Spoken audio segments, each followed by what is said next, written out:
and welcome to all of our viewers tuned in live. You are tuned into TMH Daily English News. The headlines for today: millions in Tigray are currently facing hunger as they wait in vain for the humanitarian aid that's currently blockaded. The U.S. Embassy in Asmara criticized the Eritrean Minister of Hypocrisy, and Getachew Reda urges the international community to take concrete actions to alter Abiy Ahmed and Isaias Afwerki's regime's strategic calculus. As we move on to the main stories, millions in Tigray are currently facing hunger as they wait in vain for the aid they so desperately need. U.S. officials assess that roughly 700,000 people currently in Tigray are in famine-like conditions. Temnit Bayru presents this report from The Guardian. Let's take a listen.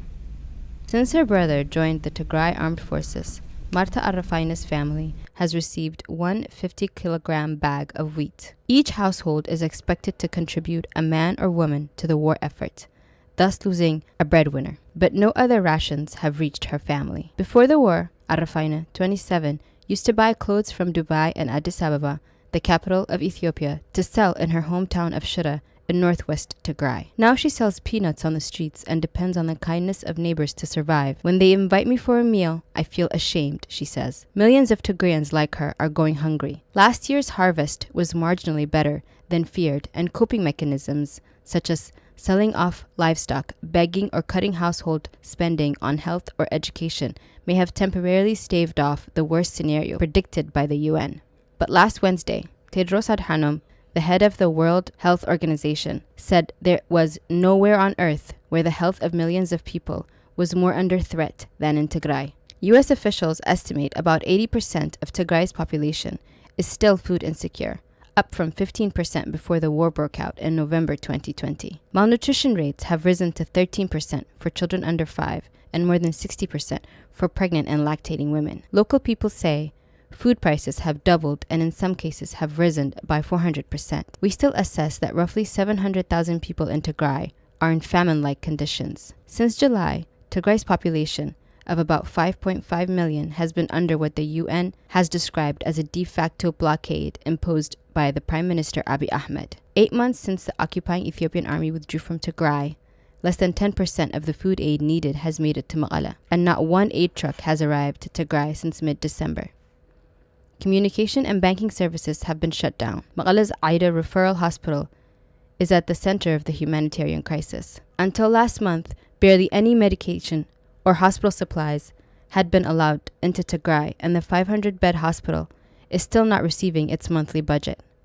Almost all medical units are on the brink of total failure. Before the war, the hospital had availability of about 80% of essential drugs, says a Mekelle doctor. Currently, it is down to 11.8%. And not only that, we have a huge number of patients flooding in because they think they will find medication here. According to the UN, more than 3/4 of the 63,000 HIV patients who were receiving treatment before the war are now no longer visiting health facilities. Those who come receive expired medications, but stock will soon run out. The government of Tigray claims fighting in Afar has mostly ceased and that bureaucratic obstacles to moving aid into Tigray had been in place for months before it began. On March 7th, it claimed hundreds of thousands had already died of hunger. Why can't Abiy allow unfettered humanitarian access into Tigray? Asks a diabetic patient at the hospital. Why is he using aid as a bargaining chip? Are we not Ethiopian? In February, a convoy of 20 trucks was given permission by the central government and the Afar authorities to travel into the region. Recently, it was looted under the watch of local authorities in Afar. This makes talks open up other routes through Amhara, a region with especially hostile relations with Tigray and which has been closed to convoys since July. Even more pressing, I think now they might be open for these discussions, says an aid worker in Addis Ababa. Not necessarily to agree, but at least they are open for discussions. Dawit Gabramariam, 35, was a metal worker in western Tigray until the war forced him to leave. Today, he sells napkins and plastic bags on the streets of Shira. Both his brothers have joined the Tigrayan forces. They are fighting a government which is doing everything it can to cleanse the people of Tigray from this earth, he says. He has received food aid only once, 4 months ago. He added, people are just trying to survive. Famine continues and the ongoing blockade is still in full effect. Getachew Reda urges the international community to take concrete actions to alter the Abiy Ahmed and Isaias regimes of strategic calculus. In an article that Getachew wrote on foreign policy, Getachew Reda, a member of Tigray Armed Forces Central Command, showed how the international community's strong morale stand on Ukraine is not completely universal. The unprecedented unity of the liberal democratic world against Russia's invasion of Ukraine is admirable. In addition to rallying its allies and the broader international community behind Ukraine, the United States made a powerful case against Russia in the United Nations Security Council and the Human Rights Council as well. U.S. Secretary of State Antony Blinken severely criticizes Russia for its conduct in Ukraine, underscoring its flagrant violations of international law. He accused Russian forces of deliberately targeting schools, hospitals, critical infrastructures. He also accused Russia of using euphemism language to refer to its invasion of Ukraine. Blinken further exhorted members of the council to refrain from saying that both sides bore equal responsibility for unprovoked acts and attacks of one side, demanding moral clarity as well as unity. In praising global protests against Russia's aggression in support of the rights of Ukraine, Blinken emphatically stated that if we allow the rules of the international order to be flagrantly trampled anywhere, we weaken them everywhere. But this strong morale stand isn't universal. Indeed, many of the principles that Blinken enunciated regarding Russian aggression also apply perfectly to the conflict in Ethiopian region of Tigray, as Getachew stressed in this article. He also said Ethiopian Prime Minister Abiy Ahmed and Eritrean dictator Isaias Afwerki and their ethnic Amhara expansionist partners have disseminated Tigray completely, with the vast majority of health facilities deliberately destroyed and looted, reversing decades of progress on the health care provisions. He also added that invading forces have also systematically raped women and girls, leaving them with enduring physical and psychological scars, plundered Tigray's wealth, destroyed socio-economic institutions, murdered innocent civilians, used hunger as a weapon of war to bring Tigrayans to their knees, and vandalized service-providing infrastructures.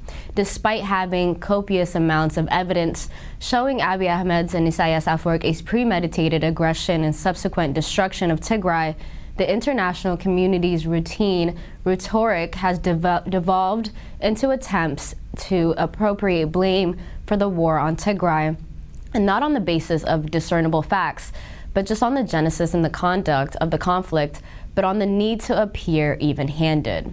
The utmost shot is, Getachew said, the establishment of parity between the aggressor and their victims. Getachew noted that not unlike Putin, Abiy deployed tanks, artillery, jets, helicopters, and tens of thousands of soldiers, first for routine law enforcement work. Abiy also invited foreign power, the Eritrean army, to invade Tigray from multiple directions, where they would go on to commit some of the most heinous atrocities against the people of Tigray. Outside powers, also included such as Iran and Turkey, have also intensified and prolonged the conflict by providing the Abiy Ahmed regime with modern weaponry, including drones, operational expertise, and needed them to run as well. In the case of Ukraine, the West is feverishly attempting to arm its military for self-defense. In the case of Tigray, outside of powers with an axe to grind against Tigray, such as Eritrea, and those seeking to secure strategic foothold in the region have jumped on the bandwagon with the aggressors, as Getachew underlined within this article. Again, according to Getachew, the predictable outcome of Abiy Ahmed's cruel siege is that thousands of Tigrayans have already perished from hunger and easily preventable diseases owing to the lack of food, life-saving medical supplies because of the ongoing blockade. Thousands are dying out of sight as the consequences of the blockade of Tigray telecommunications blackout and even fuel-related transportation problems make it virtually impossible to send and receive timely updates on developments in hard-to-reach areas. He noted that the UN Security Council passed a resolution condemning the weaponizations of hunger in 2018. He added that the Council's silence now, in face of brazen use of hunger as a tool of war, risks irreparable undermining its credibility as a guardian of the international peace and security. In contrast to what's currently happening in Ukraine, which has justifiably commanded global attention and where concrete actions have been taken by allies, the international response to the multifaceted humanitarian catastrophe in Tigray has just not been inadequate. Even with the imposition of some sanctions, the humanitarian situations in Tigray has worsened. Sanctions that do not alter a targeted regime's behavior significantly raise the costs of its defiance are by definition once again completely inadequate. Getachew Reda said it defies logic to claim that the international community has exhausted the full range of tools at its disposal to compel Abiy Ahmed's regime to facilitate unrestricted, unabated humanitarian operations into Tigray. Although in recent weeks the regime has allowed additional UN humanitarian air service flights to Ma'ala, the quantity of supplies brought in is so small that it won't begin to alleviate Tigray's catastrophic medical and humanitarian emergency. Among other things, the UN, the United States, and the EU should demand that the regime allow aid agencies to operate planes with expanded cargo capacity and work hard to make that happen as well. Getachew stated that it's time for the international community to take concrete actions to allow and alter the Abiy Ahmed and Isaias regime's strategic calculus, and continuing to coddle Isaias and Abiy despite their undeniable role in the destruction of Tigray will lead to the inevitable conclusion that some victims of brutal aggression are somehow less worthy of defending than others, as he concluded within this article. As we move on to the next story, Egypt deepens military ties with Sudan as Ethiopia moves forward with the Nile Dam. Egypt and Sudan continue to build on their military relations amid rising tensions with Ethiopia, and the third filling phase of the Grand Ethiopian Renaissance Dam is approaching despite the negotiations' halt. Egypt and Sudan held a high-level military talks on March 16th. Egyptian Chief of Staff Lieutenant General Osama Askar hosted his Sudanese counterpart, Lieutenant General Mohammed Othman al-Hussein, in Cairo within the same scope of the 8th meeting of the so-called Egyptian-Sudanese Military Committee. The two generals and their delegations discussed boosting military cooperations, joint training, and exchanging experiences, according to a statement by the Egyptian army.